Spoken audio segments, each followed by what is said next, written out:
Bismillahirrahmanirrahim. Assalamualaikum warahmatullahi wabarakatuh. Santri-santri kelas 4 semuanya, kelas 4A dan 4B, selamat pagi. Mudah-mudahan di rumah senantiasa dalam keadaan sehat walafiat. Alhamdulillah kita dapat berjumpa lagi walaupun masih pembelajaran secara daring lewat media online ya, dalam mata pelajaran PAI. Kita melanjutkan pada kesempatan kali ini materi kelima dari pelajaran minggu kemarin. Minggu kemarin Pak Amir sudah menjelaskan tentang pengertian iman kepada Rasul-Rasul Allah, dan santri semuanya diberi tugas oleh Pak Amir meskipun tidak dikumpulkan, tapi Pak Amir percaya kalau santri semuanya itu tanggung jawab untuk belajar kepada dirinya sendiri, yaitu menghafalkan nama-nama 25 Nabi dan Rasul. Besok kalau sudah masuk, Pak Amir tentunya akan tes satu-satu ya, ataupun berkelompok. Sekarang kita lanjutkan.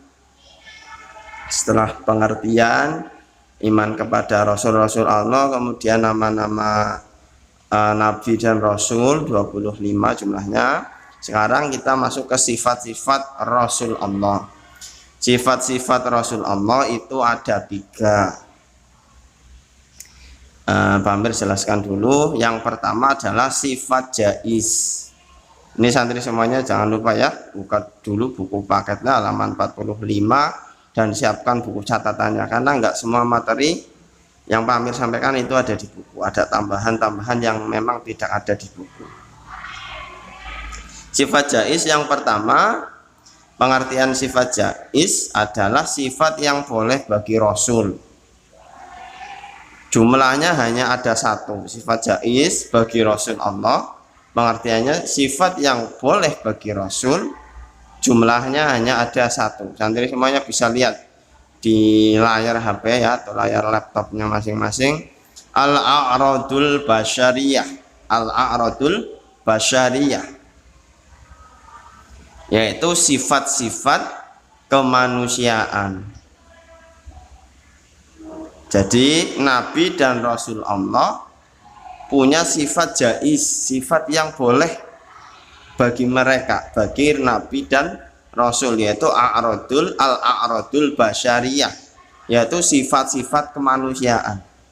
Artinya mereka itu sama dengan kita di dalam sifat-sifat kemanusiaannya. Contohnya apa? Ya makan, kita makan, para Nabi dan Rasul juga makan. Tidur, kita tidur, para Nabi dan Rasul juga tidur. Berkeluarga, kalau sudah dewasa berkeluarga, Nabi dan Rasul juga berkeluarga, punya istri, punya anak. Sakit, Nabi juga mengalami sakit, kita manusia juga mengalami sakit, senang, sedih, dan lain-lain. Itu namanya al-a'radul basyariyah, sifat-sifat kemanusiaan. Para Nabi dan Rasul juga memilikinya, boleh memiliki sifat-sifat semacam itu. Ini yang disebut dengan sifat jaiz, hanya ada 1, yaitu al-a'radul basyariyah. Ingat-ingat ya santri semuanya. Ini sifat yang pertama. Sekarang sifat yang kedua, yaitu sifat wajib. Pengertiannya sifat wajib adalah sifat yang pasti ada pada Rasul. Jumlahnya ada 4. Yang pertama adalah sidik. Sidik artinya adalah benar atau jujur. Jadi Nabi dan Rasul itu selalu benar dan jujur dalam apa? Dalam perkataannya, dalam perbuatannya. Kenapa bisa seperti itu?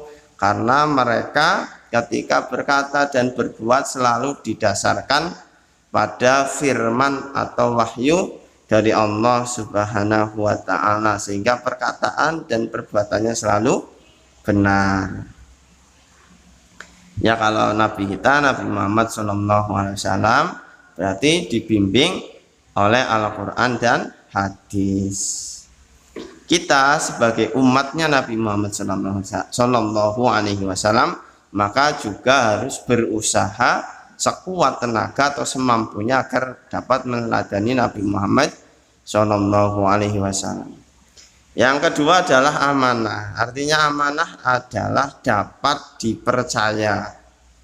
Jadi Nabi dan Rasul itu selalu dapat dipercaya, perkataannya, perbuatannya, gitu ya. Kalau perkataannya, kalau bilang iya, nanti perbuatannya juga akan seperti apa yang dikatakan.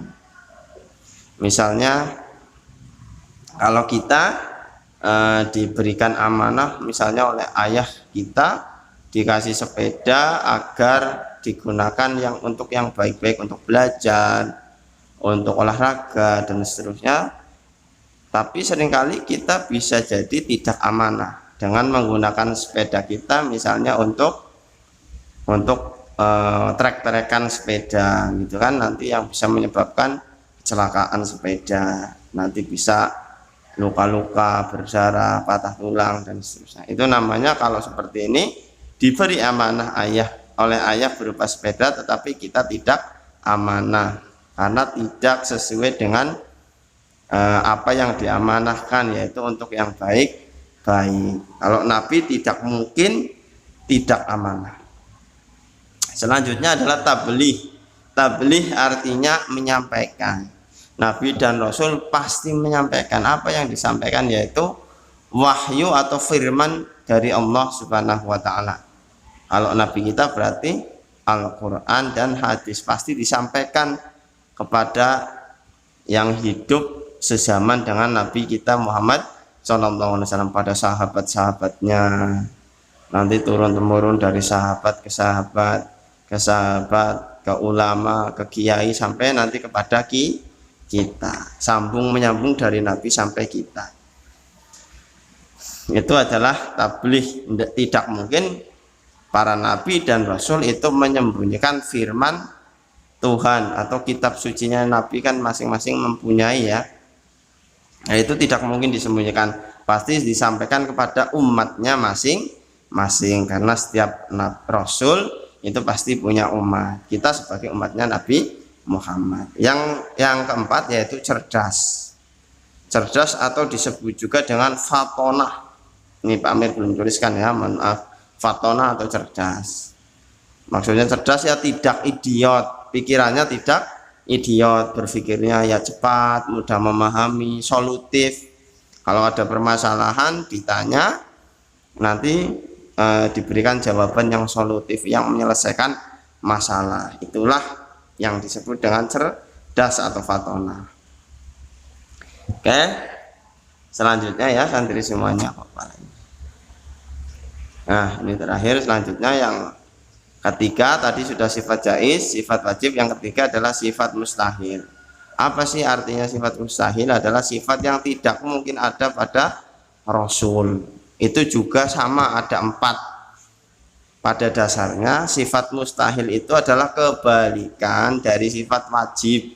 Sifat wajib ada 4, sifat mustahilnya juga ada 4. Sifat mustahil adalah kebalikan dari sifat wajib. Yang pertama apa? Yaitu kizib atau bohong atau dusta. Tadi kan yang pertama adalah sidik, benar atau jujur. Ini lawannya yaitu kizib, yaitu bohong atau dusta. Kalau bohong atau dusta dilihat dari perkataannya. Tidak mungkin Nabi dan Rasul Allah perkataannya bohong. Yang bohong itu kita seringkali berbohong, baik sengaja ataupun tidak sengaja.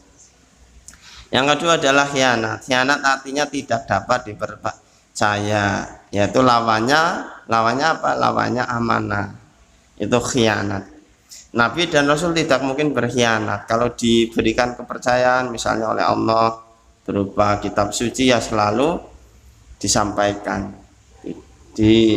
dijaga baik-baik, diajarkan baik-baik. Itu namanya amanah. Perbuatannya sama dengan yang perbuatannya tidak sama dengan yang dikatakan. Itu namanya khianat. Seperti yang Pak Amir contohkan tadi.